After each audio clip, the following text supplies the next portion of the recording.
My son, in front of my ex wife and her new husband, slammed his fist on the table of a five-star restaurant. He pointed right at my chest and screamed, "You are a loser, Dad. My mom's new husband isn't." The entire room froze. I didn't say a word. I didn't have to. As I calmly folded my cloth napkin, I wasn't feeling shame. I was calculating. They thought they were humiliating a poor, forgotten jazz musician. They had absolutely no idea. They had just insulted the man who secretly paid for their cars, their apartment, and every dollar in their bank accounts, and I was about to turn off the tap.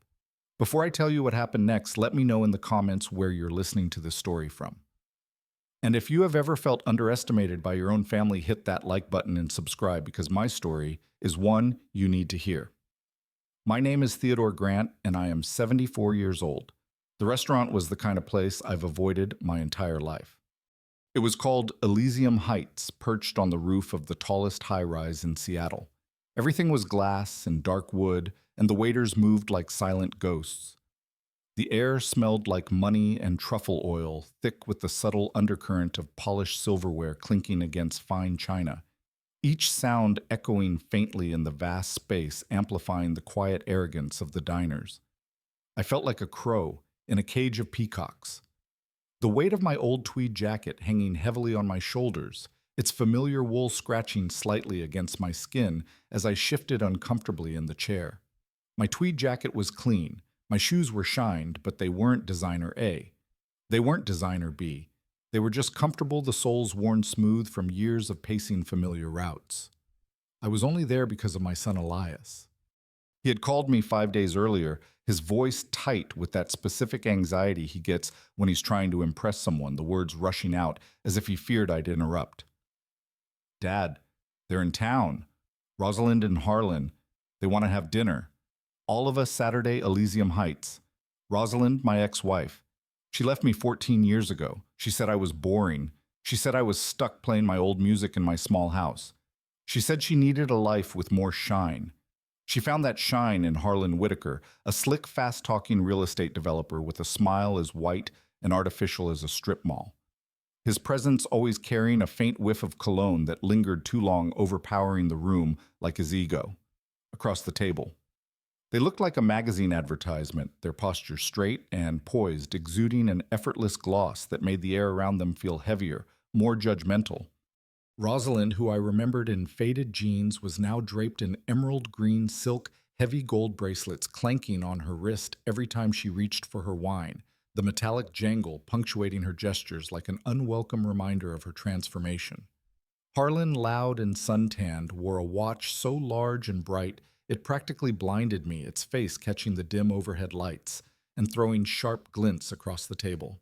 Next to them sat my son Elias and his wife Lila. Lila, who is white, was staring at Harlan Whitaker like he was the second coming, her eyes wide with a mix of awe and envy that twisted something deep in my gut.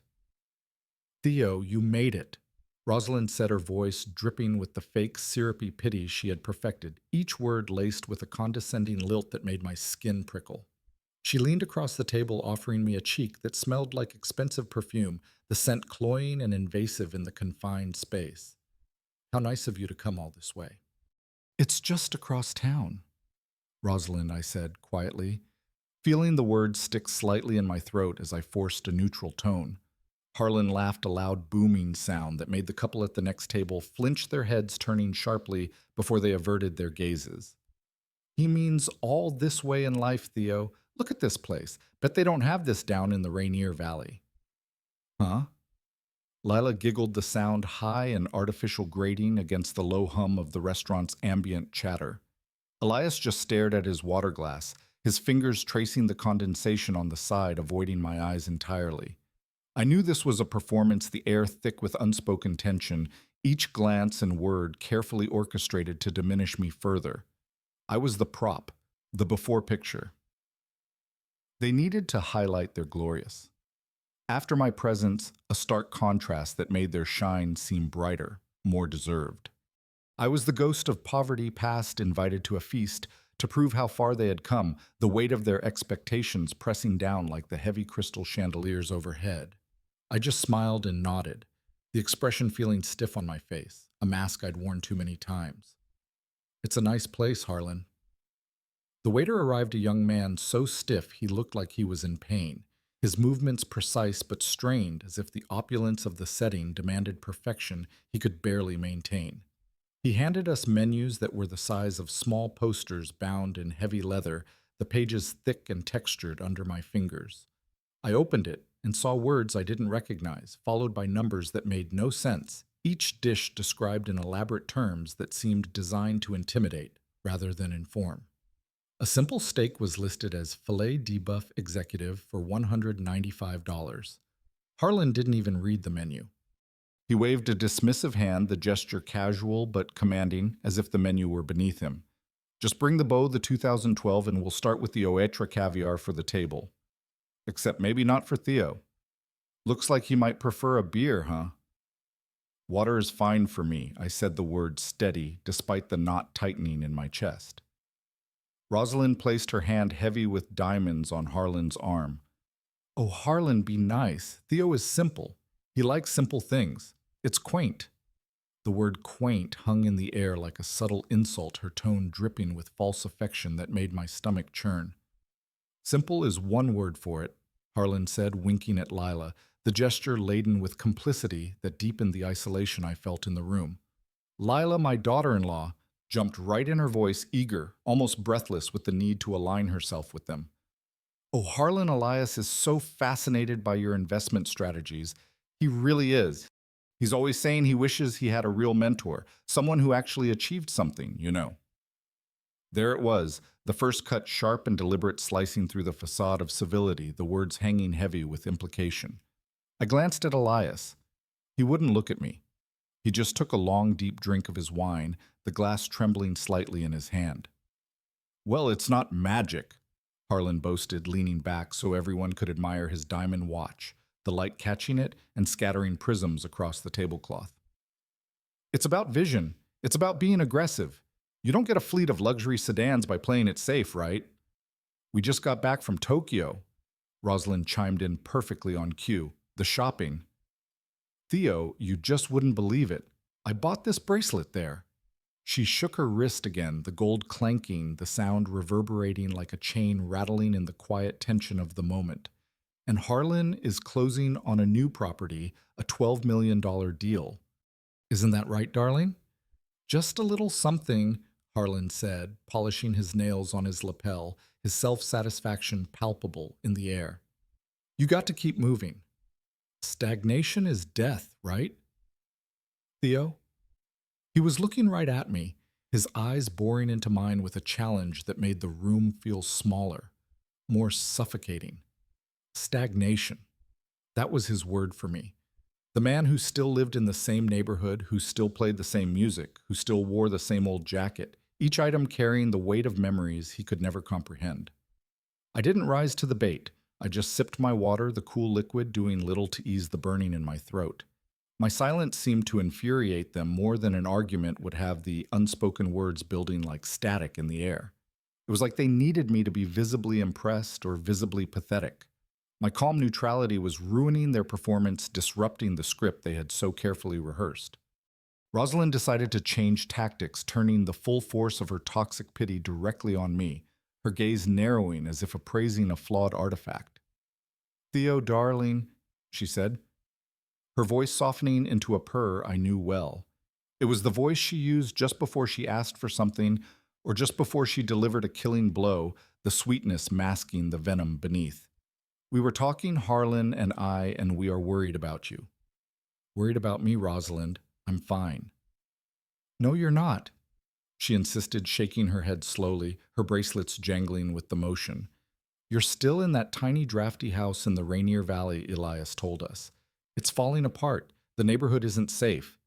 You're 74 years old, Theo. You're all alone. It's sad, the word sad, drawn out, laced with a condescension that made my fingers tighten around the glass. Lila nodded, her expression a perfect mask of fake concern. Her lips pursed in exaggerated sympathy. She's right, Theo. Elias and I worry constantly. What if you fall? What if someone breaks in? Harlan leaned forward, steepling his fingers, his posture shifting to one of authoritative benevolence. What Rosalind is trying to say, Theo, is that it's time to be realistic. A man has to know when to accept he's at the end of his road. It's time to upgrade. We've been looking at some wonderful assisted living facilities. Top notch. They have nurses and activities. I don't need a nurse, Harlan, I said, my voice still, even though the words felt like sand in my mouth. This is when Elias snapped. He had been silent this whole time, his face getting redder with every glass of wine, the alcohol fueling the storm brewing inside him. He was trapped.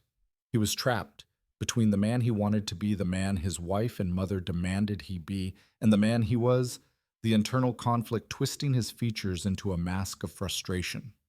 He looked at me, his father, and all he saw was an obstacle, a reminder of the life he despised.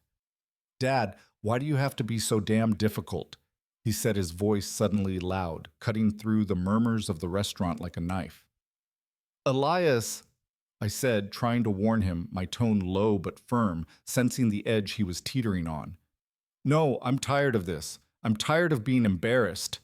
He hissed, his words slurring slightly at the edges. "Embarrassed. Yes, embarrassed. Look at you. You look like you just crawled out from under a bridge where at Elysium Heights, Harlan and Rosalind flew in from Tokyo and you show up in that."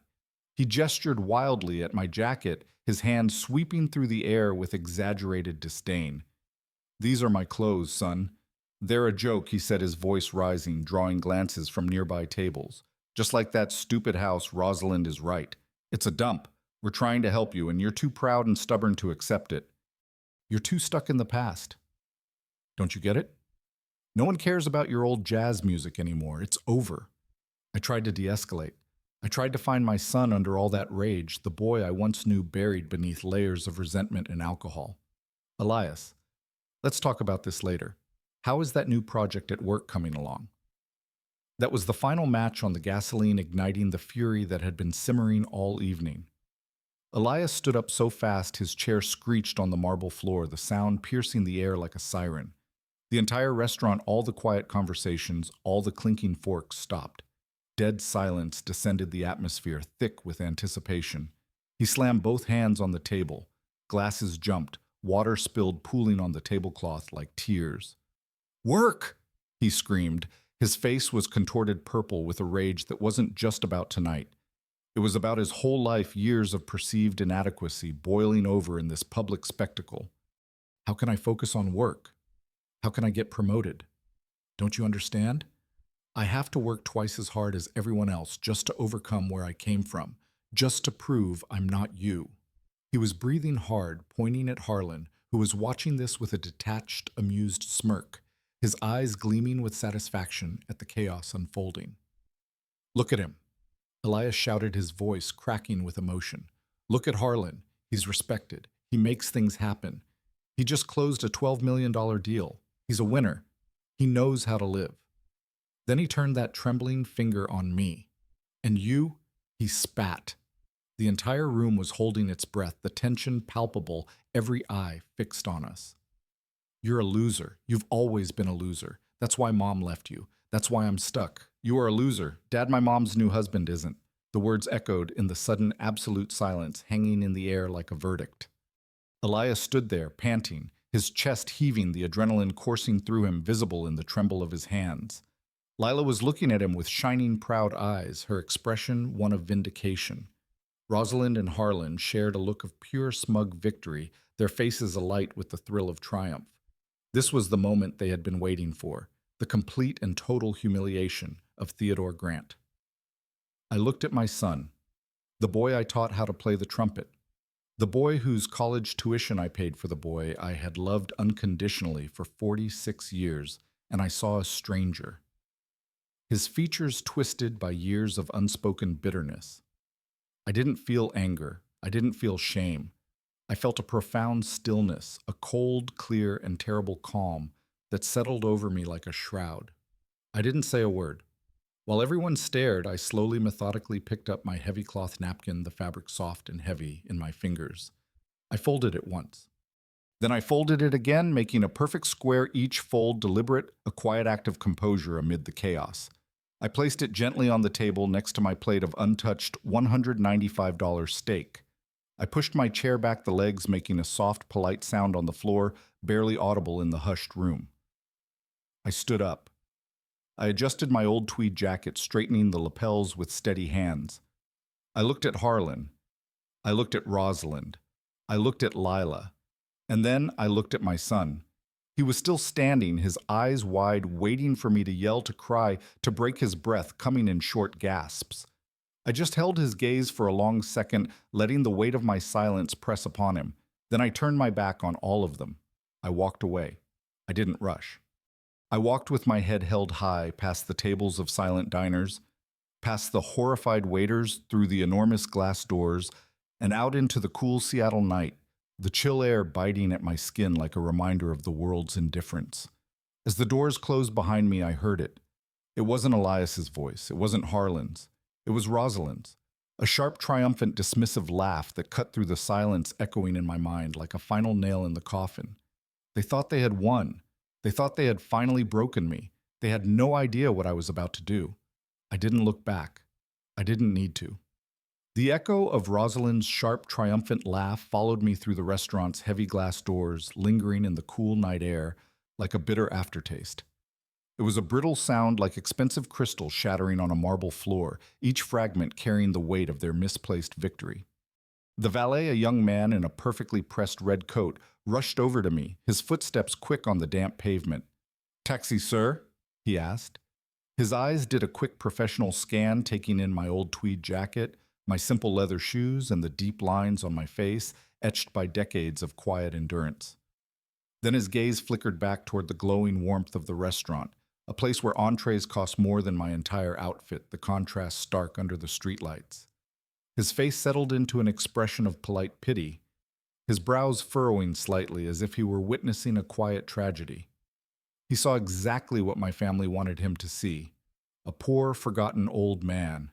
A loser, the word echoing faintly in my mind, but failing to pierce the calm that had settled over me. "No, thank you," I said. My voice came out steady, much steadier than I felt the words, carrying a quiet resolve that surprised even me. My hand resting in my pocket wasn't shaking. It was clenched fingers digging into my palm as I held back the storm of emotions swirling inside. I walked away from the curb past the long, gleaming line of Blacktown cars and idling limousines waiting for the other more important guests, their engines purring softly in the night. I didn't turn left toward the transit station the way Elias always assumed I traveled, the assumption, a silent judgment on my supposed simplicity. I turned right. I walked 2 blocks down Rainier Avenue, the cool Seattle night air hitting my face, carrying the faint scent of wet asphalt and distant ocean salt. It felt good. It was a clean feeling after the suffocating, perfume-filled air of that dining room where every breath had been laced with condescension and false pity. They thought that word loser would break me. They thought that public humiliation would be the final straw. The thing that would finally make me small enough to be controlled, to be pitied, to be brushed aside, the memory of their laughter, still ringing in my ears like a taunt. 14 years. For 14 years since Rosalind left me, I had let them believe it. I had let them think I was just a washed-up jazz musician clinging to an old house in the Rainier Valley, playing my trumpet in dusty, half-empty clubs for pocket change, the dim lights and smoke-filled rooms a far cry from their glittering world. I let Rosalind think she had escaped a sinking ship. I let my son Elias believe he was ashamed of me. I let him mistake my silence for weakness. I let him mistake my humility for poverty. It is a very common mistake, and a very, very expensive one, the kind that builds slowly like interest compounding in the shadows. I stopped in front of a tall, anonymous gray building. It had no sign. It wasn't a luxury condo. It was a private, secure parking garage. From the outside, it looked like a concrete box, unassuming and bland against the nighttime skyline. I pulled a small, heavy, unadorned key fob from my pocket, the one that did not go to my house in the Rainier Valley, its surface cool and smooth in my palm. I pointed it at the solid steel security door.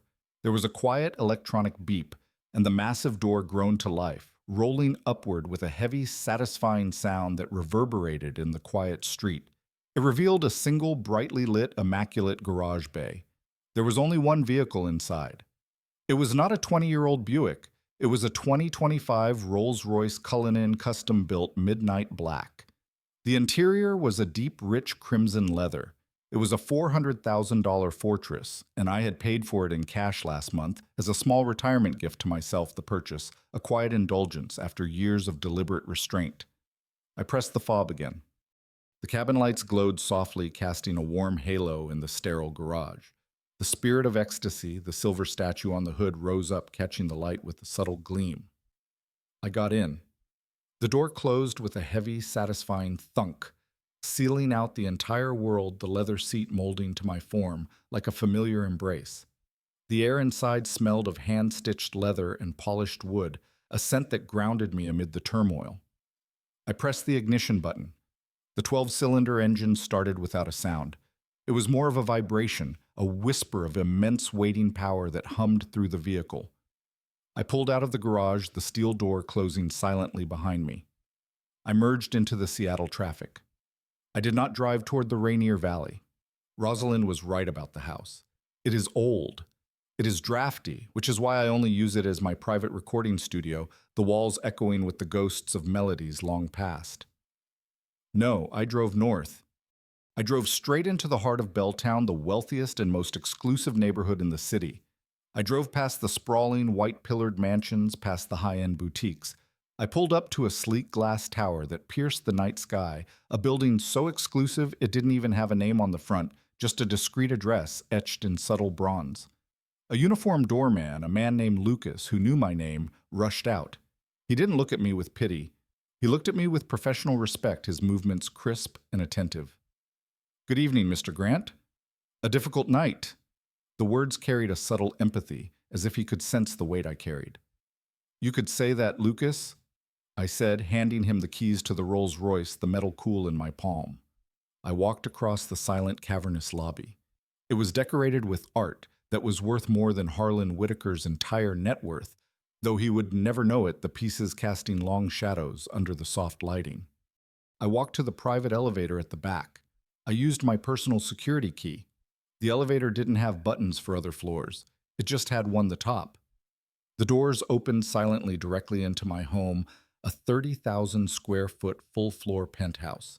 The floor-to-ceiling windows wrapped around the entire apartment, and the lights of the Seattle skyline glittered below me like a carpet of shattered diamonds. The view a constant reminder of the heights I'd reached in secret. My Fazioli grand piano sat in the far corner, its black lacquer reflecting the city lights. This was my home. This was the life the loser lived. My son, my foolish, arrogant son, and my greedy ex-wife. They had no idea. They had been dining out on my perceived failure for a decade, never once stopping to ask a single real question. Their ignorance, a shield I'd allowed them to wield. And now they had finally crossed the line, the betrayal stinging like salt in an old wound. I walked over to my desk, sat down in my leather chair, and looked at the city, the lights twinkling like distant stars, mocking the darkness in my heart. They thought I was a loser. They thought I was powerless. They had no idea that I was the one who held all the cards. And I was about to play my hand, each card weighted with years of unspoken truth. I stood in front of the glass wall of my penthouse, looking out over the Seattle skyline. The city lights glittered below like a carpet of diamonds. They were silent, beautiful, and cold, their distant glow a stark contrast to the warmth of the fire crackling behind me. Down there in that overpriced restaurant, my son and my ex-wife were probably ordering another $200 bottle of wine. They were laughing at me, laughing at the loser dad who had just walked out, too pathetic to even defend himself, the sound of their mirth echoing in my memory like a haunting refrain. My son's voice echoed in the perfect silence of my home. Loser. He spat the word like it was poison. And perhaps it was. But it wasn't my poison. It was a toxin he'd ingested willingly over years of misguided resentment. I walked over to the Fazioli grand piano that sat in the corner, its black lacquer reflecting the city lights, like a dark mirror, the keys gleaming invitingly under the soft ambient lighting. I ran my fingers over the keys, the polished ivory cool and smooth beneath my touch, each note unspoken but vibrating with potential. I didn't play a note. I didn't need to. The silence in this room was worth more than all the noise they were making back at that restaurant, a quiet that wrapped around me like a protective veil. They see Theodore Grant, the old man in the worn out jacket. They see the small crumbling house in the Rainier Valley, the one I keep, because the acoustics in the main room are perfect. Because the walls still smell like 35 years of history, like vinyl and sweat and inspiration, the faint echo of melodies lingering in the air like ghosts.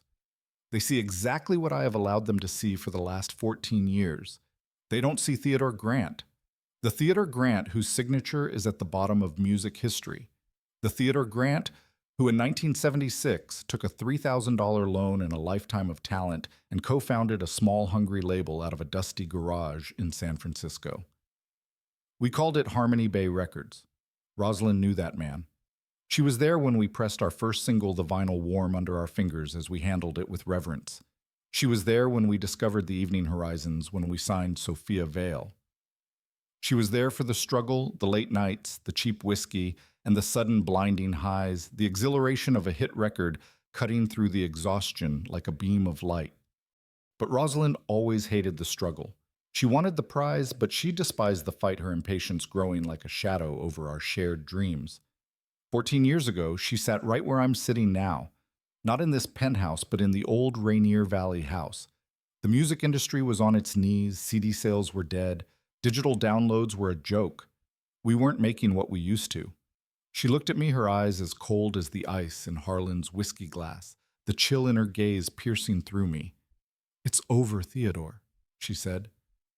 Her voice wasn't sad. It was final, each word landing like a door closing forever. This music, this relic, it's dead. You're stuck in the past. You're a relic, and I will not be married to a relic. She thought I was finished. She thought the ship was sinking. So she took her settlement, a very generous one, I thought at the time, and she left.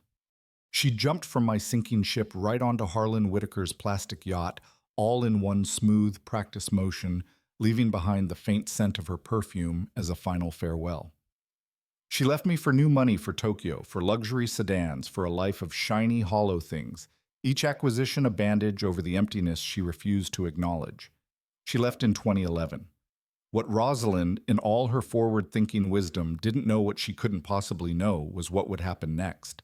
In 2012, the streaming boom began, and suddenly the entire world woke up and remembered what real music sounded like, the digital waves carrying old tunes to new ears.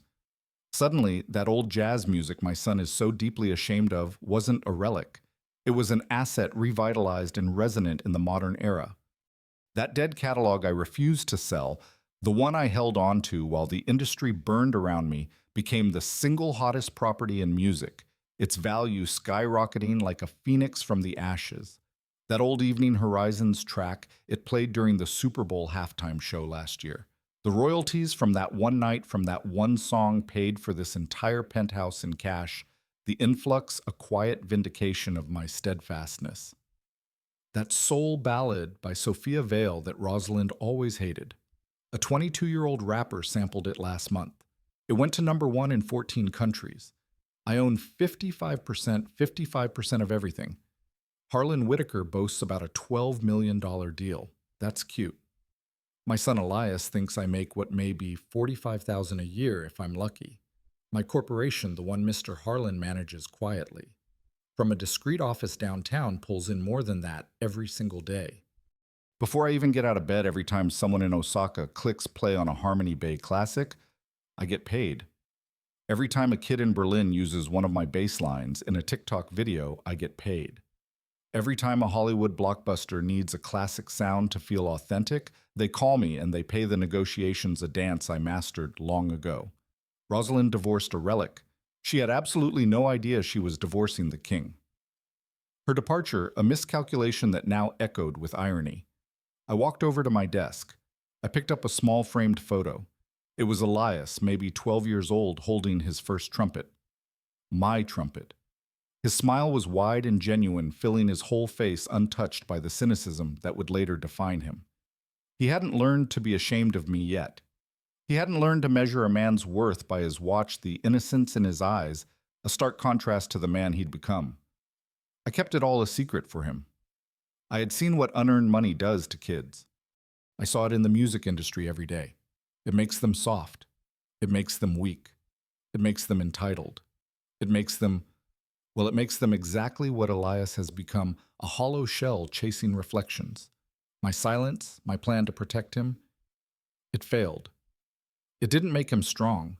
It just made him hungry for what he didn't have. It made him look at me, his own father, and see nothing but failure. Because I wasn't loud like Harlan. I wasn't shiny like Rosalind's jewelry. He called me a loser. I walked back to the window, the glass cool against my forehead, the chills seeping into my skin as I pressed against it. The city lights were bright, but my anger was brighter. It was a cold, clean, purifying anger that settled deep in my chest, sharpening my resolve like a blade honed over years. It was the anger of a king who had just been mocked by a court jester who didn't realize the king owned the entire castle, the jest a fatal error in judgment. I had let this go on for too long. My silence, my desire to protect him from failure. I saw it clearly now. It had not been kindness. It had been cowardice. I hadn't been protecting him. I had been enabling him. I had been building this monster of entitlement, feeding it $10,000 at a time, each deposit a brick in the wall of his delusion. He wanted a winner. He wanted to see what a winner does. Fine. I would show him the demonstration, a lesson etched in loss. I picked up the heavy old-fashioned telephone on my mahogany desk. This wasn't my cell. It was the secure line on my desk, the one that went directly to Harlan. It was 4 a.m, but I knew he'd be awake. He always is, his vigilance a constant in my hidden world. He picked up on the first ring. Theodore. I saw the restaurant reservation. I assumed I'd be hearing from you. How bad was it? I leaned back in my chair looking at the glittering, silent city lights, their twinkling a mocking contrast to the darkness within. He called me a loser, Harlan. There was a long pause on the other end. I see. Harlan finally said, his voice cold and precise. So after 14 years, it's time. It's time, I said. Shut it all down now. I sat there in my office, the city lights blurring into a watercolor painting of reds and golds through the glass, the colors bleeding together like my fading illusions. The silence was absolute. My son's voice, raw and full of contempt, was the only thing I could hear. You're a loser. A loser. A loser who had paid for the expensive private high school that gave him his superior education. A loser who had paid for the Ivy League college he dropped out of. A loser who, for the last 7 years, had personally funded the very air he breathed, each transaction a silent act of love he never appreciated. He and his mother and his new shiny stepfather, they had all laughed. They had laughed at their own lifeline. They had spat on the hand that was secretly patiently feeding them the betrayal, a poison that seeped into every memory.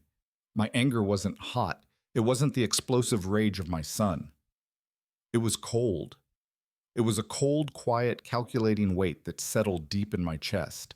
It was the anger of a king who had just been mocked by a court jester who didn't realize the king owned the entire castle, the mockery a spark that ignited a long, smoldering fire. I picked up the heavy, old-fashioned telephone on my mahogany desk.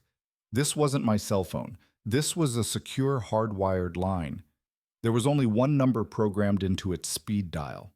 I pressed the button. It rang once. Theodore.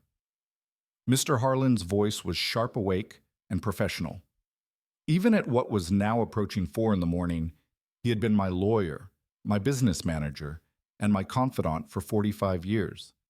He was the only other person on earth who knew the full truth, his discretion a fortress around my secrets. Harlan, I said. My own voice sounded strange to me. It was perfectly calm, flat, devoid of all emotion, a mask for the storm raging inside. I saw the reservation for 4 at Elysium Heights on your calendar, Harlan said, his voice equally flat. I assumed I would be hearing from you. How bad was it? I leaned back in my leather chair, the skyline glittering in my eyes, each light a pinpoint of possibility I had long ignored. He called me a loser, Harlan. There was a pause, not for shock. It was a pause of deep, profound understanding. It was the sound of a man processing the end of an era, the finality settling like dust. I see, Harlan said, his voice turning to ice. So, after 14 years of this experiment, Theodore, is it time? It's time, I said. Shut it all down. All of it. All of it. I want you to start right now. I don't want to wait for the banks to open. I want the wheels in motion before the sun comes up. I could hear the faint sound of a keyboard clicking as Harlan opened my files, the rapid taps a symphony of impending reckoning. Let's be precise then. We will begin with the Grant Family Heritage Trust. I let out a dry, harsh laugh. You mean the direct wire transfer I authorized from my personal savings? Yes. Let's start there. Terminate it. Not on the first of the month. I want it terminated today. I want his next automatic payment to bounce. I want his account to be empty. Understood, Harlan said. Item 2. The vehicle, the 2024 BMW M5 White. It's leased under the Harmony Bay Legacy Corporate Holding. Correct? I asked.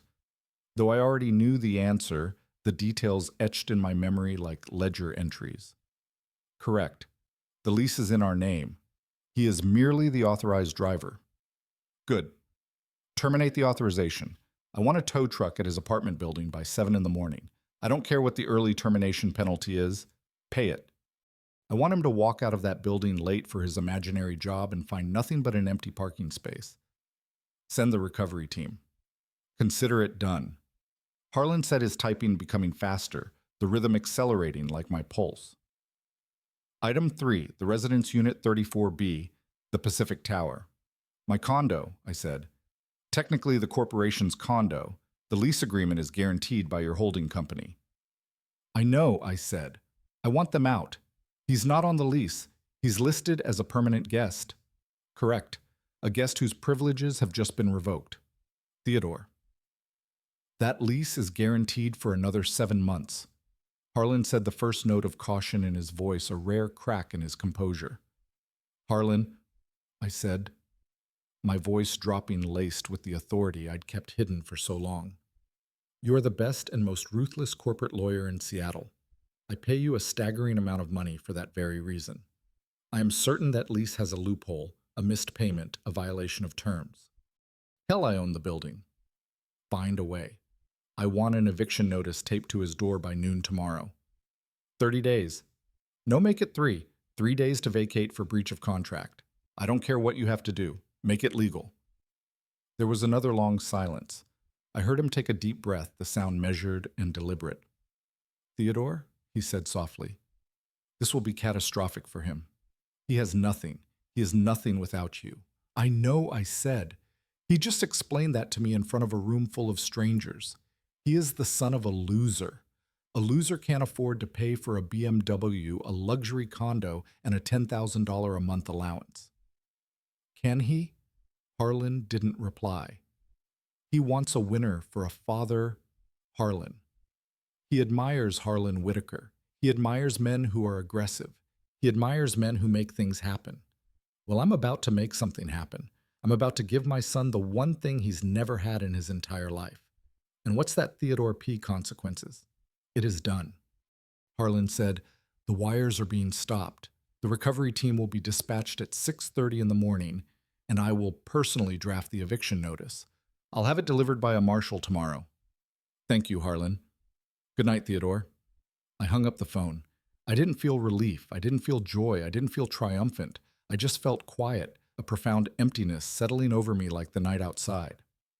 I had just taken a 46-year-old man, my only son, and stripped him of his car, his home, and his income, all with a single 2-minute phone call, the act as swift and merciless as a guillotine's fall. The tap was off. The illusion was shattered. I looked at the picture of him on my desk, the one with the trumpet and the bright, innocent smile, the frame cool under my fingers as I traced its edge. All right, son, I whispered to the empty room. You wanted to see what a winner does. Let's see how you do now that the loser is no longer picking up the check. Elias probably woke up around 11 in the morning. He always slept late, especially after a night of celebration like the one at Elysium Heights. He would have woken up with a pounding headache, the kind that comes from too much expensive wine. The kind of wine I had paid for, though he never knew it, the hangover, a physical echo of his emotional excess. His wife Lila would be beside him in the 1,000 thread count sheets I paid for, complaining about the sunlight, in the luxury apartment I paid for her voice, whiny and demanding as always. He would stumble out of bed late for the marketing consultant job I had secured for him through an old acquaintance, the position a quiet favor he'd never appreciated. He wouldn't even shower. He'd just splash cold water on his face, pull a wrinkled $500 shirt over his head, and grab his keys. He'd kiss Lila goodbye, promising to take her shopping later.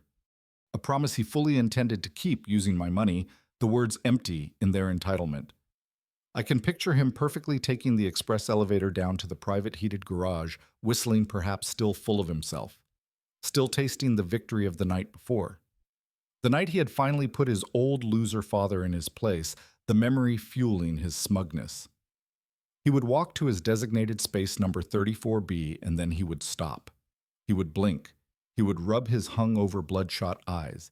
He would look again. The space would be empty, just a dark rectangular oil stain on the clean concrete floor where my $60,000 Alpine white BMW M5 used to be.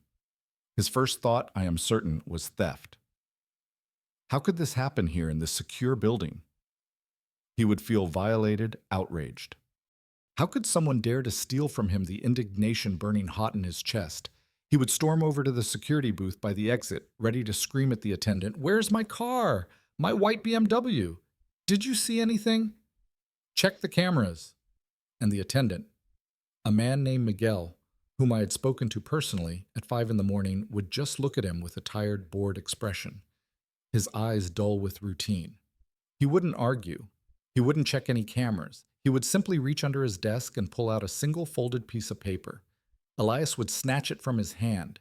He would unfold it, his eyes scanning the page, his brain struggling to understand through the haze of his hangover. This wasn't a police report. It wasn't a note from the building manager. It was an official corporate notice. Vehicle repossession, the header read. This vehicle, a BMW M5, has been reclaimed by the primary leaseholder due to the immediate termination of the supplemental driver agreement by the financial guarantor. This is the part that would truly confuse him.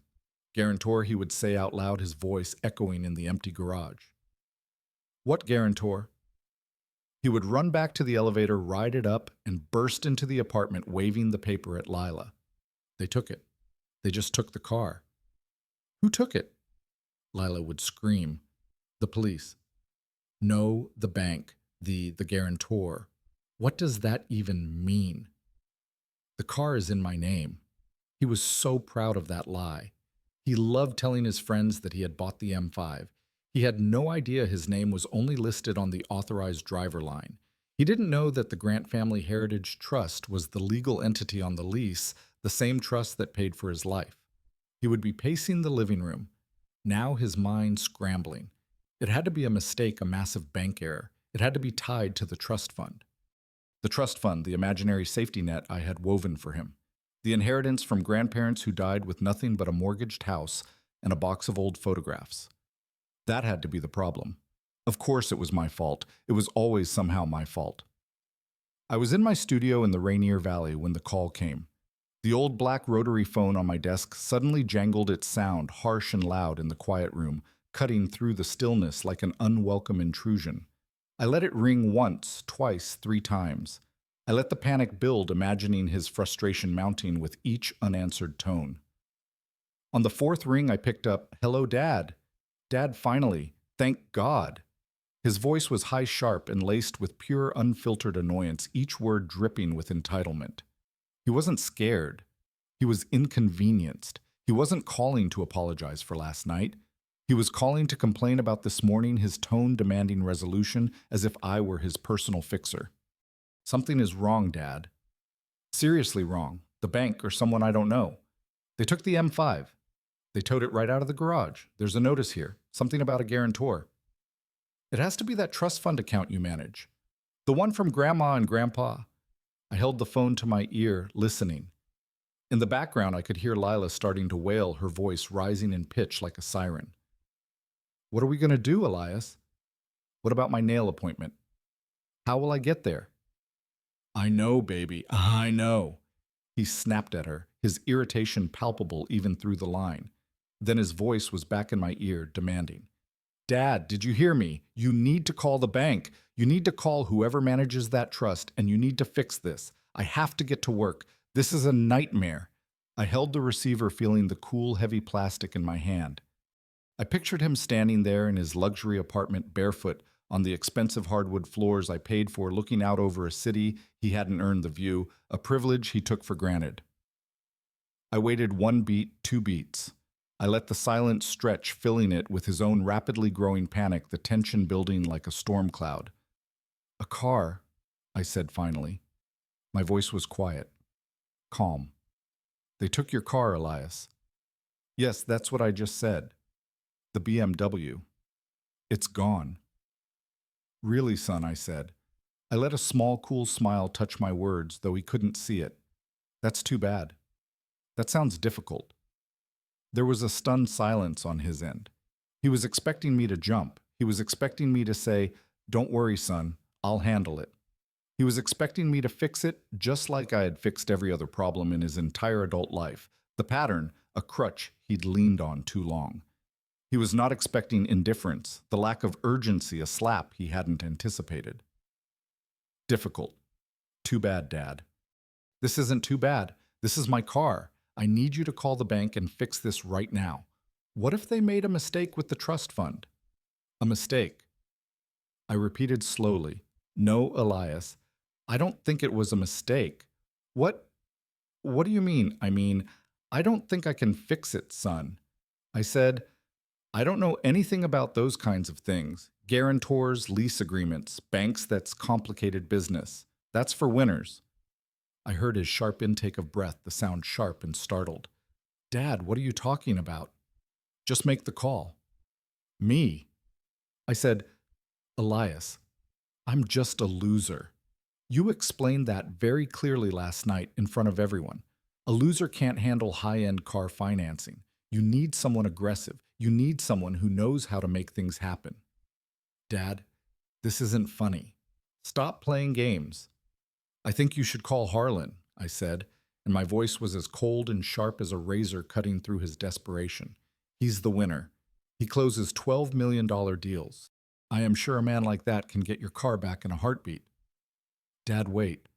I pressed the receiver down, cutting off his panicked plea, the click final and satisfying. I hung up the phone.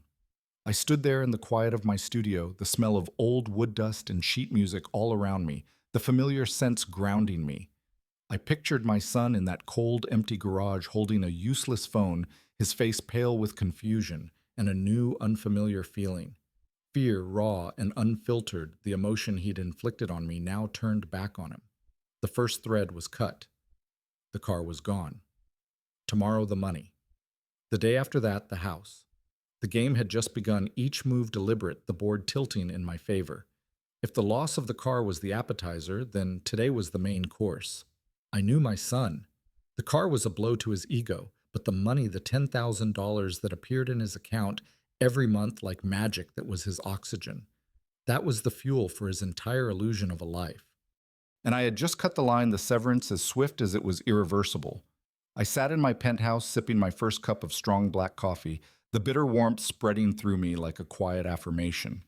It was 11 in the morning. I imagined Elias was still asleep, hungover from the stress of the previous day, oblivious to the fact that his real problems were just beginning the oblivion, a temporary mercy.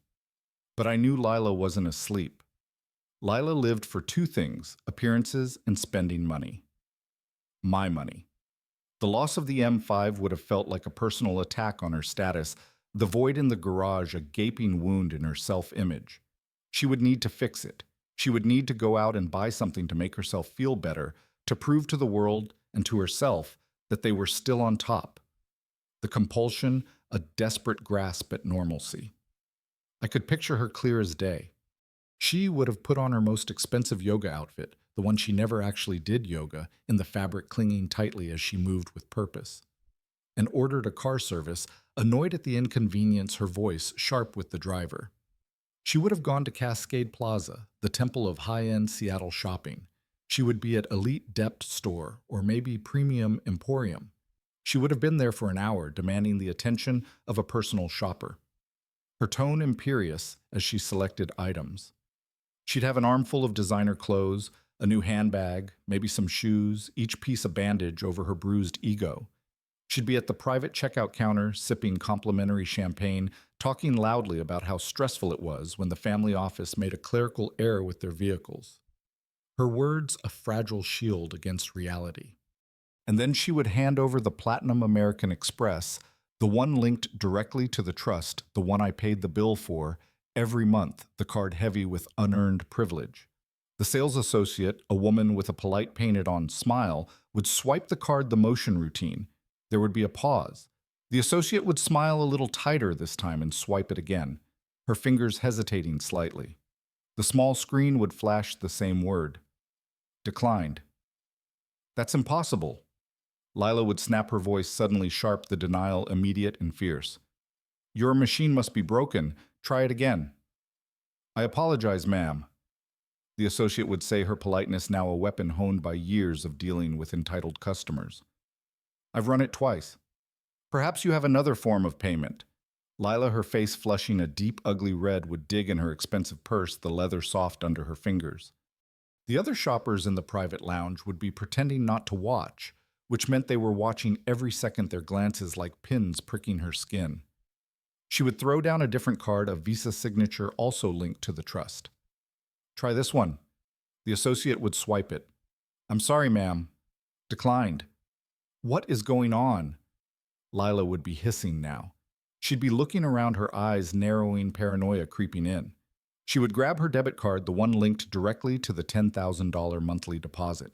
Fine, just use this. It's cash. The associate would run the debit card. The machine would pause, connecting to the bank, the delay stretching like an eternity. And then the final humiliating word declined. Insufficient funds. Lila would freeze. This was not possible. That account always had money, the certainty shattering like glass. Ma'am, the sales associate would say, her voice now dripping with cold condescension, the shift in power palpable. The total is $3,400. Will you be paying, or shall I return these items to the floor? I smiled as I pictured her walking out of that store, empty-handed, her face burning with a humiliation that a leased BMW could never buy, the sting lingering like a brand. She would get back in her hired car, and she would call her husband, and she would be screaming, her voice echoing in the confined space. The sound of my other phone, the burner phone, would have shattered the silence of Elias's apartment. He would snatch it up. Lila, what's wrong? And then the flood. What's wrong? Elias. What's wrong? All the cards. Their declined Elite Deep Store Premium Emporium, even the debit card, insufficient funds. What did you do? You said the trust paid for everything. You said we were fine. Elias would feel the blood drain from his face. The car was a problem. This was an apocalypse, the realization crashing over him like a wave. Calm down, he'd yell back. It's the trust. It has to be that stupid bank. They must have frozen the account over the car. I'll fix it. He would hang up on her, his hands shaking. He would grab his laptop, his hands slipping on the keyboard, fingers clumsy with panic. He would log into the private banking portal, the one Mr. Harlan had set up for him all those years ago. He would be staring at the main summary page. His eyes would scan for the scheduled transfer. Grant Family Heritage Trust monthly dispersal, $10,000 ORS. It wasn't there. He would click on his checking account, the account that should have had at minimum $10,000 in it, plus whatever was left from last month. He would stare at the balance. Current available balance, $14.32. He would refresh the page. $14.32. He would refresh it again and again and again. The number wouldn't change. The money was not late. The money was gone. The $10,000 had not arrived. The car was not a mistake. The cards were not an error. This was real, the truth sinking in like lead in his stomach. He would grab his phone, his fingers trembling so badly he could barely dial the number for the bank, the number he had on speed dial for his private wealth manager. Grant Private Bank, how may I help you? This is Elias Grant, he'd say, trying to sound important, trying to sound like a man who hadn't just seen his entire life evaporate, his voice cracking at the edges. I'm calling about the Grant Family Heritage Trust. My monthly deposit, my $10,000 deposit, it didn't arrive. There's been a massive error. The banker on the other end would be a polite, cold young woman. I knew her. Harlan had hired her specifically for this account. She was reading from a script, her tone rehearsed and impersonal. One moment, Mr. Grant, let me pull up your file. A pause, the click of a keyboard, each tap a nail in his coffin. Ah, yes. I see your file right here, Elias Grant. Well, Elias would demand. Where's my money, sir? The banker would say, her voice perfectly neutral. There appears to be no error. Our records show that yesterday, November 6th, we received a directive from the sole administrator and trustee of the fund. A directive. What directive? What are you talking about? The directive, sir, was to terminate the trust. As of yesterday, the Grant Family Heritage Trust has been formally and permanently dissolved. Elias would stop breathing. Dissolved? What do you mean, dissolved? You can't dissolve it. That's my money. That's my inheritance. According to our records, sir, the banker would continue, her voice like ice chilling him to the core. It was never your money. It was a discretionary fund, and the grantor's discretion has ended. All remaining assets have been reverted to the original GR Tor. The account is closed. Gertor. What Gertor? Who is the Gertor? Tell me. I'm afraid that information is confidential, Mr. Grant. Is there anything else I can help you with today? Yes. Elias would be screaming now, a desperate animal sound that echoed his inner turmoil. You can give me back my money. I'm sorry, sir. That account no longer exists. Thank you for banking with us. Have a wonderful day. And then the click, final and irrevocable. Elias would be staring at his silent phone. He would be standing in an apartment he couldn't pay for with a wife who had just been humiliated with no car with $14 to his name. The entire architecture of his life, the entire illusion he had built, had just been demolished in the span of 24 hours, the collapse swift and total. He couldn't call me. He had already burned that bridge. He had called me a loser. He couldn't call Harlan. Harlan had already dismissed him. He was a 46-year-old man with no car, no money, and no skills, about to be homeless. He did the only thing a weak, desperate child knows how to do. He called his mother. I saw my other phone, the burner phone, light up with his name. I let it ring and ring and ring. He needed to feel this. He needed to understand what real failure felt like, the bitterness of it seeping into his bones. Finally, I picked up. "Hello, Mom," he sobbed. All pretense of the winner gone, his voice raw with defeat. "Mom, it's all gone. The money, the trust fund. They dissolved it. The car is gone. The cards are gone. Everything is gone. I don't know what to do." I stood by my penthouse window looking down at the city. What I said injecting the perfect amount of confusion into my voice. What trust fund, Elias? What are you talking about? I didn't have to be there to see what happened next.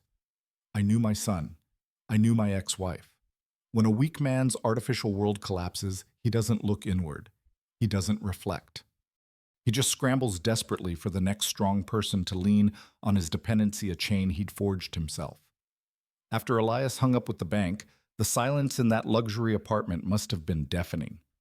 $14.32 the car gone. The magic money fountain turned off. He would have looked at Lila, his wife, his partner, and all this status-seeking madness, and he would have seen pure animal panic in her eyes. The life she had signed up for was evaporating before her very eyes, the dream dissolving like smoke. "What do we do?" she would have shrieked. "What do we do, Elias?" And Elias, a 46-year-old child, would have done the only thing he knew how to do. He would have run to his mother, the flight of regression to safety. He and Lila would have taken a car service, an Uber Black, probably still clinging to the last habits of a life they could no longer afford the expense, a final act of denial. They would have rushed to Rosalind's sprawling suburban mansion, the one Harlan Whitaker had bought her. The one that was, I suspected, mortgaged to the hilt, the facade of wealth cracking under scrutiny. They would have found Rosalind in her sitting room, probably planning her next trip to Tokyo, her fingers tapping on a tablet as she browsed luxury destinations. Mother. Elias would burst in, not even bothering to say hello, his entrance abrupt and desperate. "We have a problem, a huge problem." Rosalind would look up annoyed at the interruption, her brows furrowing in irritation. "Elias, what is it?" Can't you see I'm busy? It's Dad. Elias would stammer, pacing the expensive rug, his footsteps muffled but frantic. He's lost it. He's gone crazy. He cut off the trust fund. He took the car. Lila's cards are all declined. He's ruined us. And that is the moment Rosalind would have felt the cold dread, a chill settling in her bones like frost. Her entire relationship with Harlan, her entire upgrade in life was built on an illusion. The illusion that she came from good stock, that her son had old family money. Elias's $10,000 a month trust fund and his shiny BMW were her proof. They were her assets. They were the collateral she brought to this new shiny marriage. If Elias was broke, her value to a man like Harlan plummeted, the foundation cracking beneath her feet. What do you mean he cut it off? She would have hissed, her voice sharp with alarm. It's dissolved. The bank said so. It's just gone. Mom, we have nothing. Rosalind wouldn't hesitate. She would grab her purse, her movements quick and decisive. We're going to see Harlan. He'll fix this. He's your stepfather. He's a winner. He'll sort this out. I can picture them, the three of them, pulling up to Harlan's gleaming glass and steel office tower in Midtown. They would march through the lobby, a desperate, dysfunctional parade, their footsteps echoing on the polished floors. They wouldn't even wait for the secretary. They would burst right into Harlan's corner office. He'd be there, feet up on his massive desk, probably shouting into a headset about some fake multi-million-dollar deal, his voice booming with false authority. He would look up annoyed. Rosa, what's going on? I'm in the middle of closing a massive deal. Harlan, thank God you're here. Rosalind would say, her voice trembling, all the manufactured grace gone, replaced by raw vulnerability. Elias, pale and sweating, would just stand there looking like a little boy about to be punished. His posture slumped. Harlan, sir, he'd begin. We have a problem, a financial problem. This is the pivot, the exact moment the universe turns, the balance shifting irrevocably. See, I knew something about Harlan Whitaker that my family didn't. I knew a con artist when I saw one. I had been in the music business for 50 years. I had met 100 Harlan Whitakers. They live on illusion. They feed on the perception of wealth, their charisma, a veneer over emptiness. Harlan had been cozying up to Rosalind and by extension to Elias. Why? Because Elias had a BMW and a $10,000 a month trust fund to a man like Harlan that spelled deep family money. Old money. Harlan wasn't being nice to Elias at dinner. He was grooming him. He was grooming me through him. That whole $12 million deal speech that was for my benefit. He was baiting the hook, hoping to get the loser dad to invest his quaint savings into his massive Ponzi scheme, the words allure cast into the waters. But now his marks were standing in his office broke. Harlan would slowly take his feet off the desk. His smile, that blindingly white artificial smile, would vanish, replaced by a mask of calculation. What kind of financial problem? He'd ask, his voice suddenly flat, the warmth evaporating like mist. It's the trust fund, Elias would stammer. The one from my father's side. It's been dissolved. Harlan would freeze. This was not part of the plan. This was a disaster. To a con artist, this could mean only one thing. The money was gone. The well was dry. Or even worse, the real money man, the grantor, had somehow discovered the scam. My cutting off Elias would look to a man like Harlan like I knew he was a fraud. It would look like I was battening down the hatches. It would look like I was the one who had made the first move, the realization a thunderbolt. Dissolved. Harlan would repeat the word, tasting like ash in his mouth, his composure cracking. Yes. Rosalind would wail, finally breaking her voice, rising in pitch. Theodore is acting crazy. He cut Elias off. The car is gone. The money is gone. Harlan, we need help. We need a loan, just until we sort this out. 20,000, maybe 30, just a bridge loan for family. Harlan would stand up from his desk. He would walk to the massive window, looking down at the city below, his back turned to them as he gazed at the sprawling view. He would be silent for a long, cold moment, the pause stretching like a taut wire. When he turned around, the man from the restaurant was gone. The charming, boisterous, suntanned winner had been replaced by a stranger, his features hardened into a mask of disdain. His eyes were as cold and dead as a shark's, devoid of any warmth. Alone, he'd say, as if he'd never heard the word before, his tone laced with incredulity. Yes, please, Harlan. Elias would beg. You're my stepfather. You're a winner. Harlan would let out a short, ugly laugh. It was a sound with no humor in it at all, bitter and cutting. That's right, Elias. I am. And do you know why I'm a winner? Because I don't back losers. Because I don't throw good money after bad. Rosalind's hand would fly to her mouth, her eyes widening in shock. Harlan, what are you saying? I'm saying. Harlan would hiss that I am deeply, deeply disappointed. I thought I married into a family with a legacy, with assets. That's what you told me, Rosalind. That's what your son's lifestyle suggested. He would walk over to Elias, looking him up and down with pure, undisguised contempt, his gaze dissecting him like a specimen. You're not a junior consultant. You're a 46-year-old child living on an allowance, and your father, the loser, just cut you off. And now you come here to my office with your hands out. Please, Harlan. Elias whispered, tears welling in his eyes, his voice breaking. We have nowhere else to go. We need help. Harlan would stare at him, letting the humiliation sink in the silence thick with judgment. No, he'd say. I don't give loans, especially not to family. That's bad business. He would walk to his office door and open it, the gesture clear and final. But what are we supposed to do? Rosalind asked, her voice a tiny squeak, trembling with fear. Harlan Whitaker would look at my son, the boy who had idolized him just 12 hours earlier, and he would give him the exact same advice I had given him in my head. Only this time it was laced with pure poison, each word a barb. I don't know, Elias. Get a job. A real one. It's time you learn to stand on your own 2 feet. He would gesture to the open door. Now get out. My secretary will validate your parking, if you even have a car to park. And they would be forced to walk out past the secretary, who was trying not to smile, past the other executives in the hall, their footsteps heavy with shame. They had been publicly humiliated at the restaurant. But this was different. This was worse. This was the man they admired, their winner, throwing them out like yesterday's trash. The rejection a final blow to their crumbling world. They were in the elevator going down, the silence between them heavier than stone, the descent mirroring their fall. No car, no money, and now no savior. They had only one place left to go. The one place in the world they were dreading. The loser's house. My house. The recovery of the car on Monday was the first crack in the dam. The dissolving of the trust fund on Tuesday was the moment the water burst through. Today was Wednesday. Today was the day the entire city they had built was swept away, the flood relentless and unforgiving. I was in my penthouse, not the Rainier Valley studio. I was sitting in my leather armchair looking out over the city, a cup of fresh coffee in my hand, the steam rising like a veil over the view. I wasn't waiting. I was anticipating the expectation, a quiet thrill.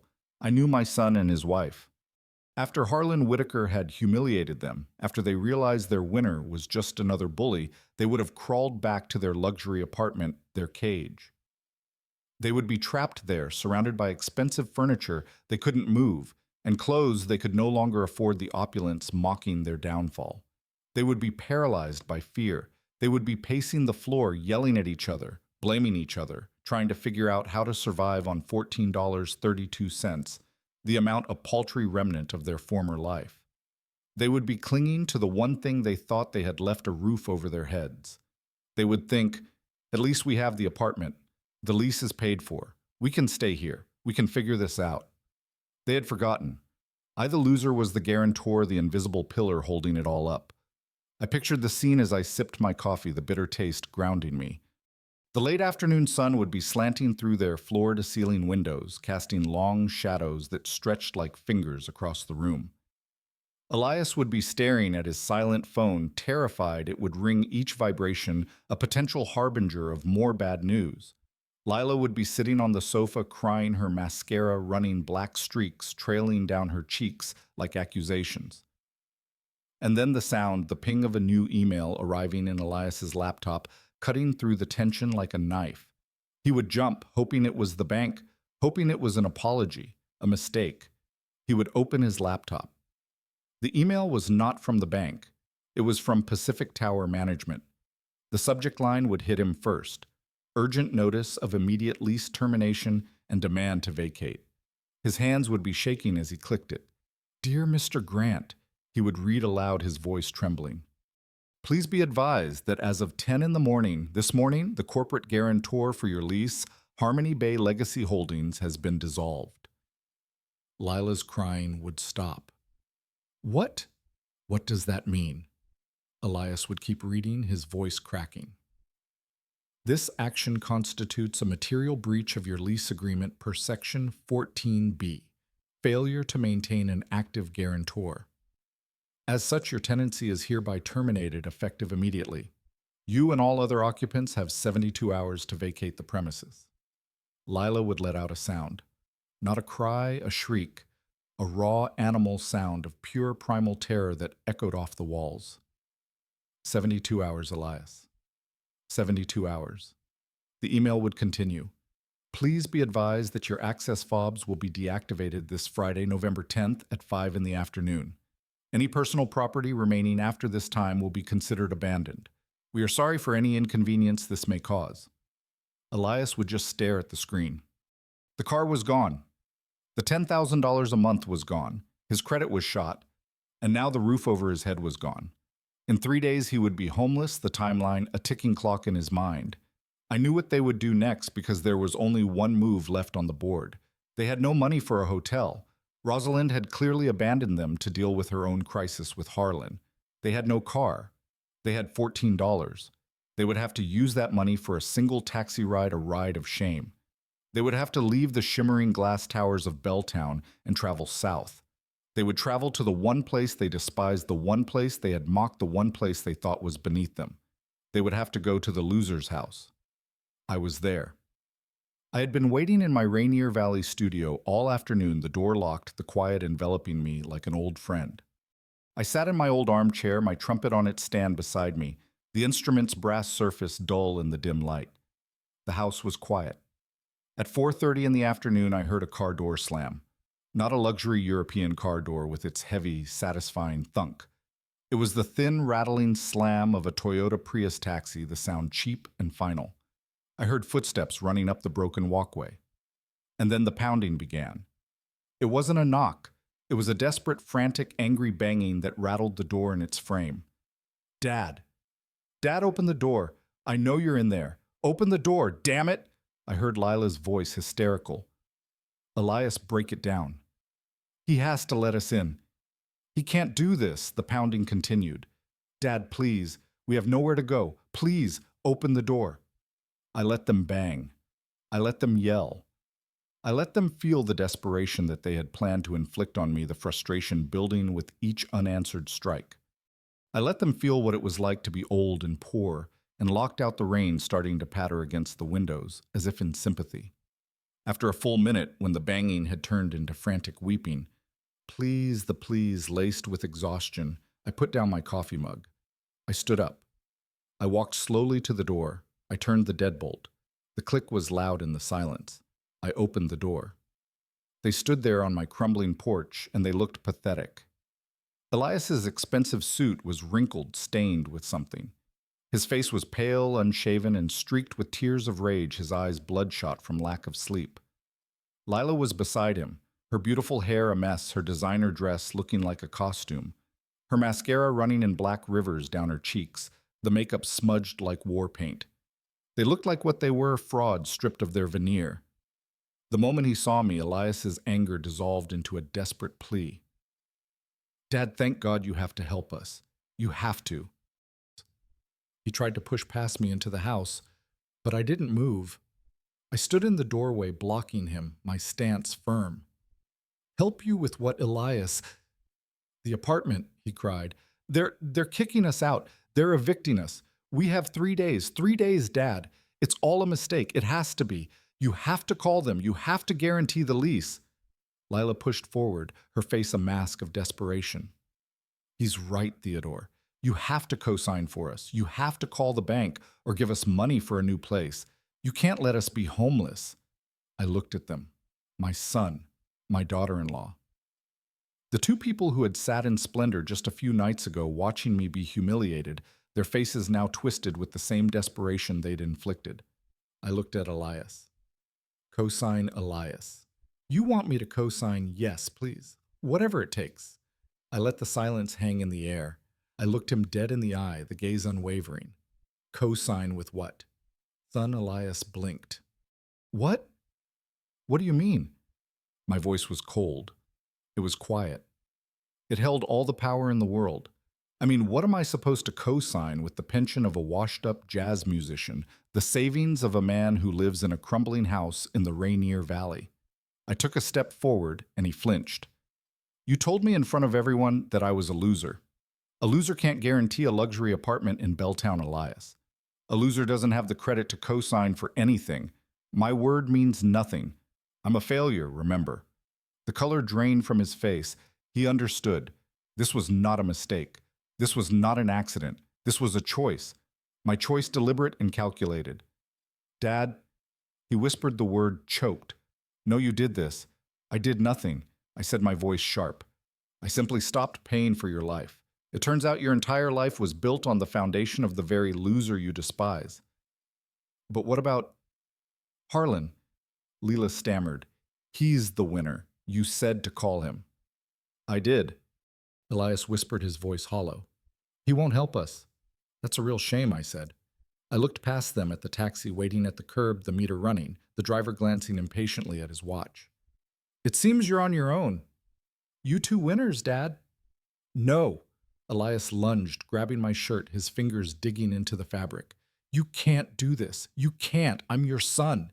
You owe me. You can't just throw us out on the street. I looked down at his hand on my shirt. I didn't move. Owe you, I said, my voice dangerously soft. I owed you love. I owed you a home when you were a child. I owed you an education. I paid all those debts, Elias. The rest of this life you built, this was all a bonus, and you just spat on it. I calmly peeled his fingers off my shirt, each digit releasing with reluctance. But where will we go, Lila wailed. We have no money. We have nowhere. I looked at her, my face like stone. I don't know, Lila, but you will have to figure it out just like real grown-ups do. I stepped back into my house. Dad, please? Elias screamed, his voice breaking into a sob. Don't do this. I'm sorry. Okay, I'm sorry. I'm sorry too, Elias, I said. I'm sorry it took me 74 years to finally teach you a lesson. And with that, I closed the solid oak door. I didn't slam it. I closed it with a quiet, final click. I turned the deadbolt. The sound was loud in the small, quiet house. On the other side of the door, the pounding began again, but this time it wasn't angry. It was the desperate, hopeless, terrified sound of two people who had just realized the game was over and they had lost their pleas fading into the rain. I walked away from the door into my studio and picked up my trumpet, the brass cool in my hands, as I began to play a soft, melancholic tune. It was quiet for a week, 7 days. I spent that time in my penthouse. I played my Fazioli piano. The notes hung in the air clean and clear, echoing in the high ceiling room, each chord a release of the tension I'd carried. I drank my coffee strong and black. I read the financial reports Mr. Harlan sent over. Harmony Bay Records had just finalized a new streaming deal that was worth 9 figures. I slept well for the first time in a long time, the peace a hard-won reward. Down in the city, I knew my son's life was systematically disintegrating. Monday was the car, Tuesday was the money. Wednesday was the apartment. Elias and Lila were at this very moment homeless carless and had exactly $14 to their name. I imagined they had crawled to Rosalind. I imagined the three of them were holed up in Harlan Whitaker's gaudy mansion, blaming me, cursing me, trying to figure out how to get a lawyer with no money, their whispers a futile conspiracy. I imagined they were a little knot of vipers turning on each other, their world shrinking to the size of their regrets. I didn't care. I had cut the cord. It was done. It was Saturday night, exactly 1 week after that dinner at Elysium Heights. I was in my study, a glass of bourbon neat in my hand, the liquid's amber glow catching the light. I was looking out over the Seattle skyline, the lights glittering like a sea of fallen stars, the view a canvas of possibility. I was at peace, the calm, a deep well within me. Then the burner phone rang. The cheap plastic phone I kept only for them. It vibrated violently on the polished mahogany of my desk. An ugly, demanding, desperate sound in my quiet sanctuary, shattering the tranquility like glass. I looked at the screen. The name flashing was Rosalind. My first instinct was to ignore it. What was there to say I had made my statement, but the ringing didn't stop? It was frantic. One ring, 2, 3, 10, 12. She wasn't just calling, she was panicked, the persistence a sign of crisis. A cold knot of curiosity, sharp and sudden, tightened in my stomach. This wasn't an angry call. This was a call for help, the urgency palpable, even through the vibrations. I let it ring 5 more times. Then I slowly picked up the receiver. Hello, Rosalind. I was expecting her voice, the cold, cutting, superior voice she had used on me for a decade. I was expecting threats. I was expecting her to call me a monster for what I had done to her son. What I heard was not a voice I recognized. It was a sound, a raw, ragged, gulping sound, like an animal caught in a trap, desperate and primal. It was the sound of a person whose entire world had just been torn out from under them, the foundation ripped away. Theodore. Theodore, is that you? Oh my God. Theodore, you picked up. You have to help me. You have to help me. I stood up from my chair. I stood very, very still. This was not the script. This was something new. This was something terrible, the shift unexpected and jarring. Rosalind, I said, my voice calm and low. Slow down. You're hysterical. Help you with what he's gone, she shrieked, and the sound was so high and thin it barely sounded human, piercing through the line like a dagger. He's gone. Theodore, he's just gone. I frowned. Who's gone? Elias is Elias. All right. No, not Elias. All right. Harlan. Harlan. He's gone, Theodore. He disappeared. What are you talking about? I said, gripping the phone, my knuckles whitening. He's a grown man. He probably went on a business trip. He's a winner. Remember winners travel. No, she screamed. No, you don't understand. The police are here. The police are in my house right now. They're walking through my living room. They're asking me questions. Theodore. They're asking me questions I can't answer. My blood went cold. This was not my plan. My plan was to teach my son a lesson, to cut them off, to let them taste the real world. This was something else entirely, a ripple I hadn't anticipated. Rosalind, I said, and my voice was sharp now. The voice of a man who runs a multi-million-dollar corporation. Stop crying and focus. Tell me exactly what happened. Why are the police at your house? I woke up this morning. She sobbed, her words tumbling out in a rush, each one laced with panic. He wasn't here. I thought he'd gone for a run, but his car was gone. His clothes from the closet, all his suitcases gone. He just left me. So he left you. I said, that's not a matter for the police. That's a matter for a divorce lawyer. You're not listening, she wailed. The bank called and then another bank. And then the police showed up an hour ago. It wasn't just his clothes. Theodore, the accounts. They're empty. Everything. My accounts, the house. I said, the mortgage. Theodore. He told me the house was paid for in cash. He told me it was a gift. It was a lie. The bank called. We're 6 months behind. They're foreclosing. They're taking the house. I closed my eyes. I saw it. I saw the whole house of cards, the flashy watch, the leased luxury sedan, the vague talk of $12 million deals. Harlan Whitaker, the winner. And the police. I pressed my voice low. Why are they there, Rosalind? Her voice dropped to a terrified whisper. I could barely hear her over the pounding of my heart. It's not just the mortgage.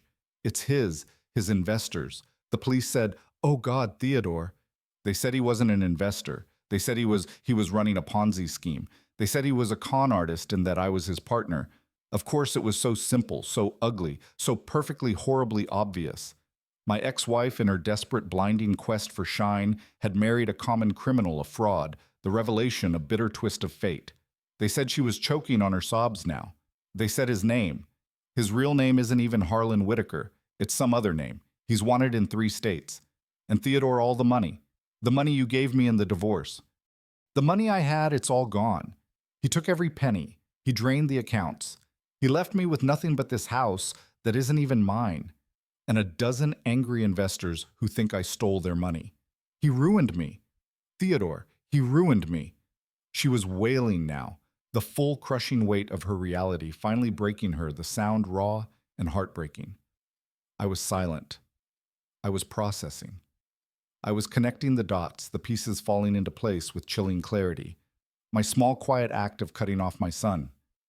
It had been the stray butterfly wing that started a hurricane, the chaos theory in action. Rosalind, I said. Why did he leave now? I don't know, she shrieked. He was fine yesterday. He was talking about his big deal. He was wait. I heard her stop. I heard her sharp, sudden intake of breath. Oh my God, she whispered. Oh my God, me, I said, playing dumb. It was you, she screamed. He was fine until Elias came here. Elias told him about the trust fund. He told him you had cut him off. Elias told him the money was gone. Rosalind, don't you get it? She screamed. He thought you knew. He thought you'd found him out, that you knew he was a fraud. Rosalind, that's ridiculous. Why would he think that? Because you cut off the trust fund. That's why. He thought the trust fund was real. He thought it was old money.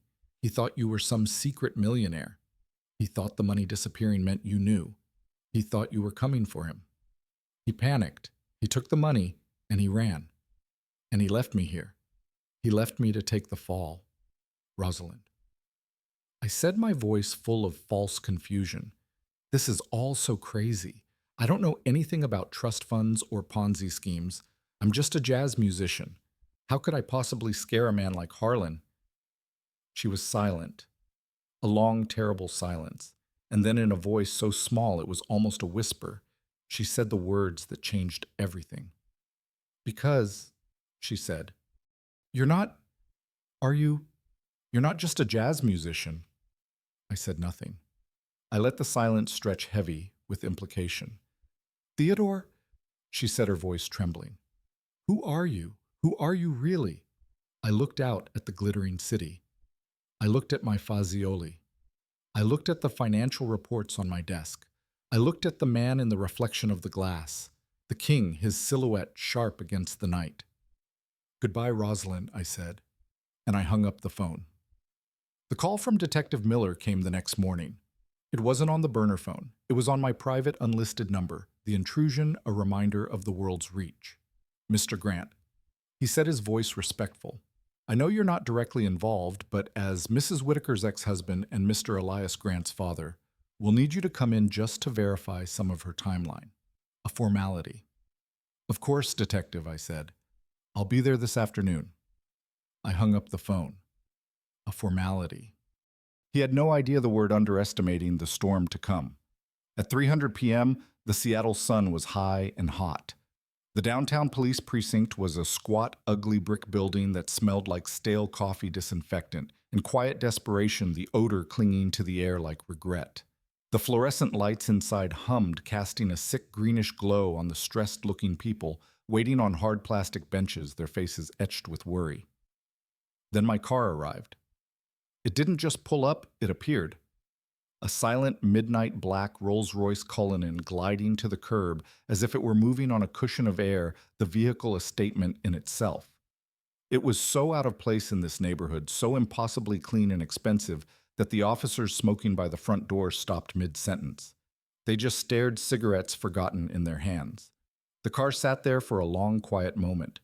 Then my chauffeur, a tall man named James, stepped out from the driver's side. He wore a simple, perfectly tailored black suit.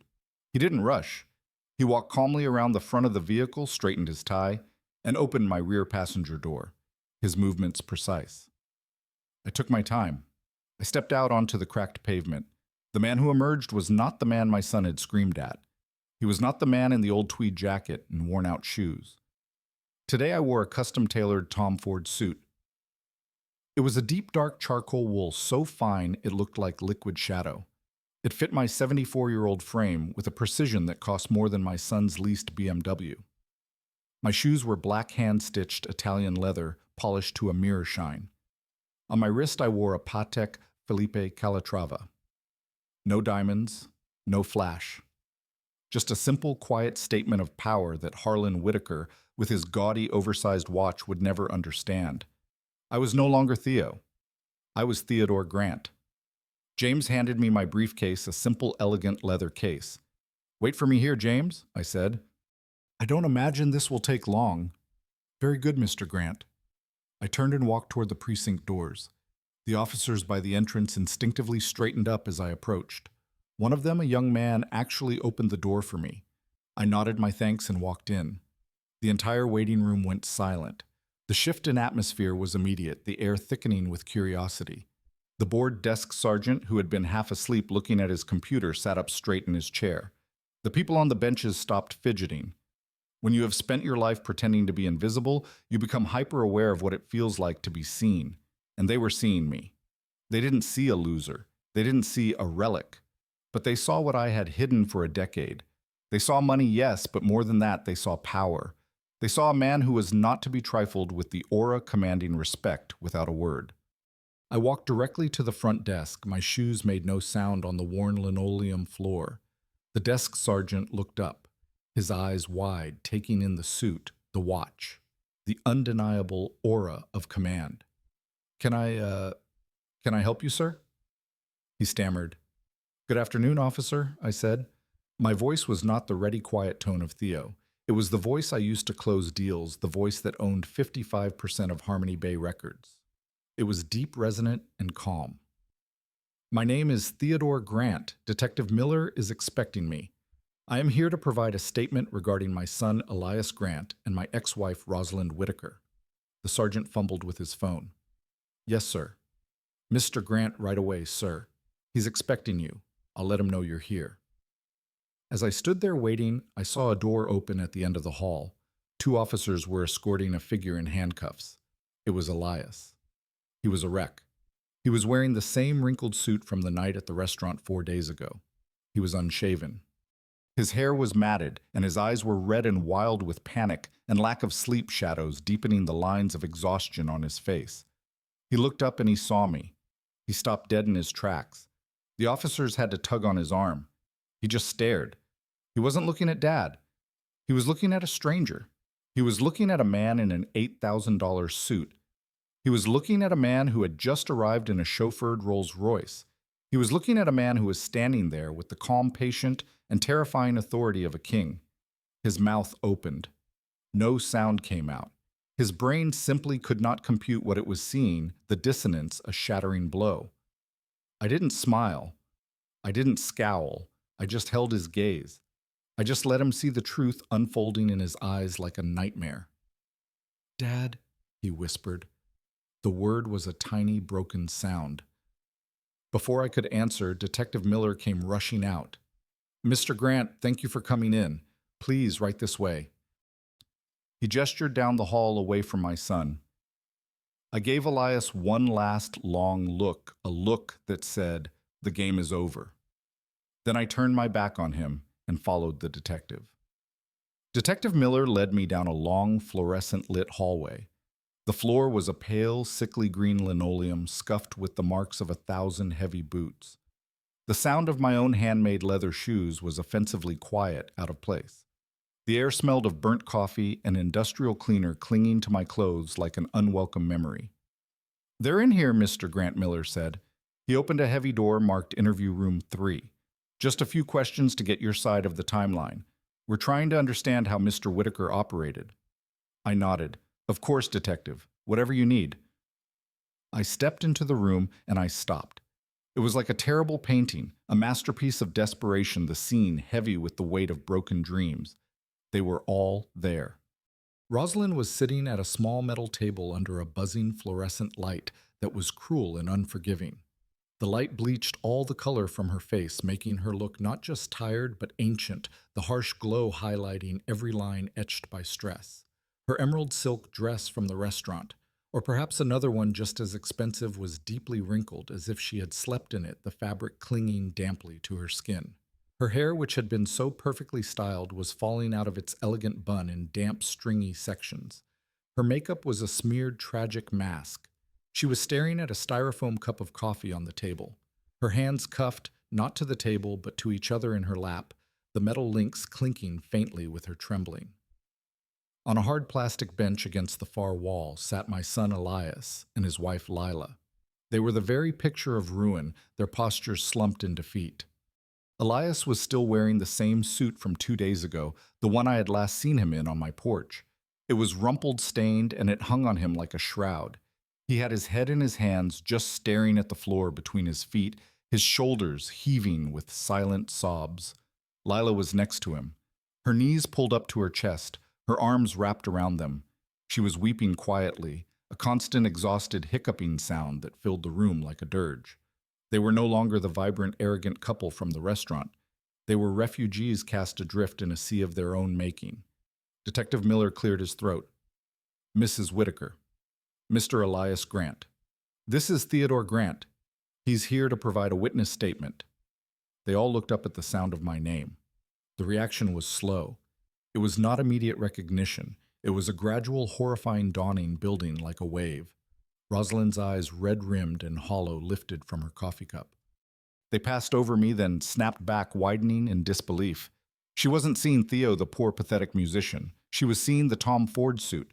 She was seeing the Patek Philippe watch. She was seeing the man who had walked out of the police station lobby and into a chauffeured Rolls-Royce. Her mind, already shattered by Harlan's betrayal, simply could not process this new reality, the dissonance, a final crack in her facade. Theo, she whispered. Her voice was a dry, broken rasp. It wasn't a question. It was a plea. A plea for the world to start making sense again, her world unraveling thread by thread. At the sound of his mother's voice, Elias's head snapped up. He saw me. He saw the man from the restaurant, the man from the porch, the man from the precinct lobby. This man was not Dad. This man was an immaculate, powerful, terrifying stranger who just happened to be wearing his father's face. He looked at my suit. He looked at my shoes. He looked at my calm, steady, and pitiless gaze. Dad, he breathed. The word was full of a child's terror. It was the sound of someone seeing a ghost, or worse, realizing the ghost had been the only real thing in the room all along. The revelation, a shattering epiphany. Lila just stared, her mouth open, her tears frozen on her cheeks, her expression one of stunned disbelief. And this Detective Miller said, gesturing behind me as his legal counsel, Mr. Harlan, who will be present for the statement. As if on cue, Mr. Harlan, tall, impeccable, and carrying a briefcase that probably cost more than Harlan's first car, stepped into the room beside me. He nodded once, curtly, at the room. His presence filled the small, grimy space with an aura of corporate high-priced and absolutely lethal law, the air thickening with authority. This was the final piece. Rosalind's eyes darted from me to Harlan and then back to me. The con artist's wife finally understood. She wasn't just dealing with a relic. She was in a room with a powerhouse, the shift in power irrevocable. No, Rosalind whispered, shaking her head. No, I don't understand. Theo, what is this Elias? My son just continued to stare at me, his eyes wide with a dawning, catastrophic horror. He was finally connecting the dots. The car, the trust fund, the apartment, the clothes, the car. Harlan's sudden disappearance. It wasn't a bank error. It wasn't bad luck. It was me, the architect of their downfall. Dad, he whispered again, and this time his voice was trembling. What did you do? I looked at my son Elias, his face a mask of pale confusion, staring at me as if I were a complete stranger. I looked at Rosalind, cuffed and broken, her mind visibly scrambling to assemble the pieces of a puzzle that made no sense to her. And I looked at Mr. Harlan, who was the picture of calm corporate power. I did not have to say a word. I had paid Harlan for this. This was his performance, rehearsed and precise. He placed his elegant leather briefcase on the metal table. The click of the latch's opening was the only sound in the room, sharp and ominous. Detective Miller leaned against the wall, watching, content to let the real show begin, his arms crossed. Harlan did not look at Elias or Lila. He spoke directly to Rosalind, his voice polite, professional, and utterly devoid of pity, each word measured like a verdict. Mrs. Whitaker, he began. My name is Harlan. I am Mr. Theodore Grant's business manager and personal attorney. Rosalind just stared at him. Business manager, she whispered. What business? Harlan ignored her question. We are here at Detective Miller's request, but I believe I can clarify the timeline that seems to be confusing everyone. He paused, letting the silence stretch the tension building. It appears your associate, Mr. Harlan Whitaker, made a rather sudden departure yesterday. He ran. Rosalind hissed, her eyes filling with rage, the emotion flaring like a dying ember. He left me. He is a con man. Yes, Harlan said calmly, and we believe his departure was not random. It appears, Mrs. Whitaker, that Mr. Whitaker became, let's say, spooked. His flight seems to coincide exactly with the moment the Grant Family Heritage Trust was suddenly and irrevocably dissolved. The room went absolutely still. Elias, who had been staring at the floor, snapped his head up. Rosalind frowned, the confusion on her face complete. The trust fund, the inheritance. What does that have to do with anything? That was Elias's money from his grandparents. How could that scare Harlan? I watched her. I watched her mind work, trying to find a new angle, a new person to blame. She still didn't see it. After all these years, she still looked right at me and saw nothing her blindness a tragic flaw. Mr. Harlan almost smiled. It was a cold, thin expression that barely touched his lips. No, Mrs. Whitaker, he said, his voice soft, almost gentle, which made it 1,000 times more brutal. There was no inheritance, there were no grandparents, there was no Grant Family Heritage Trust.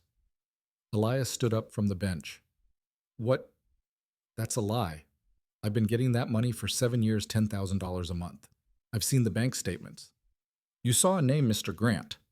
Harlan corrected him, not even bothering to look at him, his focus unwavering. You saw a legal fiction, a name on an account created for the sole purpose of providing you with a discretionary allowance. An allowance, Elias said, his voice cracking, the realization dawning. From who? And this was the moment. The moment all the tumblers in the lock finally fell into place, the mechanism unlocking with a click. Mr. Harlan turned his gaze slowly from Rosalind to Elias. And then for the first time he gestured a simple, elegant motion of his hand toward me. From him, he said. Elias and Rosalind both just stared at me. The trust, Harlan continued, his voice like a surgeon's scalpel, precise and cutting, was funded entirely every single month by Mr. Theodore Grant. The luxury apartment you live in, Mr. Grant, is not leased by you. It is owned by a holding company, which in turn is owned by Mr. Grant. The BMW M5 that was repossessed on Monday was not your car. It was leased by Mr. Grant's corporation. For the past 7 years, Mrs. Whitaker, Mr. Grant has been paying for your son's car, his home, his credit card bills, and his entire lifestyle. He leaned forward slightly. Mr. Grant was the bank, Mrs. Whitaker. He was the family asset you were all relying on. And last Saturday night, after let's call it a disappointing family dinner, he simply decided to close the bank. Rosalind's mouth opened. A small, strange, choking sound came out. She was not looking at me as a fool anymore. She was looking at me in pure abject horror. The revelation a hammer blow. She finally understood. She understood that in her blind hunger for shine, she hadn't just married a con man. She had divorced the real money. She had left the king. And for 14 years she had been laughing at his power, completely unaware that her entire new life, her son's entire platform, was still being funded by the very relic she despised, the irony, a cruel twist. And Elias, my son. He sank back onto the bench as if his legs had been cut out from under him. He was looking at his hands. He was putting it all together. The insult at the restaurant, the cold finality of my voice on the phone, the car disappearing, the money vanishing, the eviction notice. And now Rosalind's total, complete ruin. He understood that his words, his one stupid, arrogant, drunken act of defiance in that restaurant, had been the trigger. He had insulted his father, and in doing so, he had spooked the con man who was bankrupting his mother. He hadn't just been yelling at a loser, he had been yelling at the man holding the strings to his entire world and to his mother's. He had destroyed them all. The guilt a crushing weight. He slid off the bench. He didn't just stand. He slid his legs, giving way until he was on his knees on the filthy linoleum floor of the interview room. He crawled the 2 feet between the bench and my chair, his movements desperate and undignified.